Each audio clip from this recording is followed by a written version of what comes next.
સાબરકાંઠા હિંમતનગર વિજાપુર વચ્ચે આવેલો પુલ જર્જરિત 59 વર્ષ પહેલા બનેલો પુલ ઝંખે છે નવીનીકરણ 1966 માં બનેલા આ બ્રિજની હાલત કફોડી બની છે ત્યારે વર્ષ 2023-24 માં બ્રિજના સમારકામ માટે 220 કરોડ રૂપિયા ફાળવવામાં આવ્યા હતા પરંતુ હજી સુધી કોઈ પણ ચોક્કસ પ્રકારની કામગીરી કરવામાં આવી રહી નથી। તંત્ર જાણે વડોદરા જેવી કોઈ ગંભીર ઘટના ઘટવાની રાહ જોઈ રહ્યું હોય તેમ આંખ આડા કાન કરી રહ્યું છે।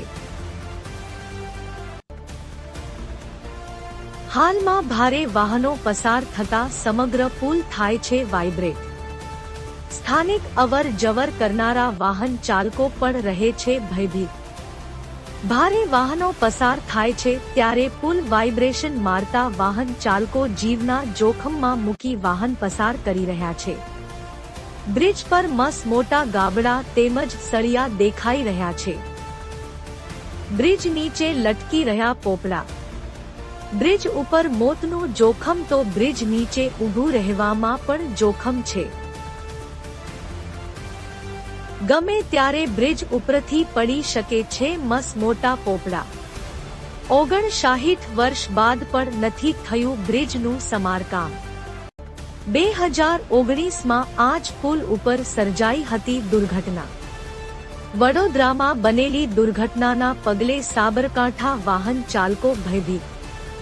વિજાપુર અને હિંમતનગર તાલુકાને જોડતા આ બ્રિજનું ફરીથી નવીનીકરણ થાય આવે તેવી આસપાસના લોકો અને વાહન ચાલકો દ્વારા માંગ કરવામાં આવી રહી છે।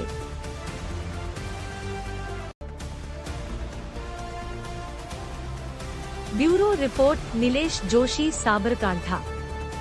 આવા જ લેટેસ્ટ સમાચાર અને અપડેટ માટે ગુજરાત રિપોર્ટ ન્યૂઝને લાઇક સબસ્ક્રાઇબ અને શેર કરશો।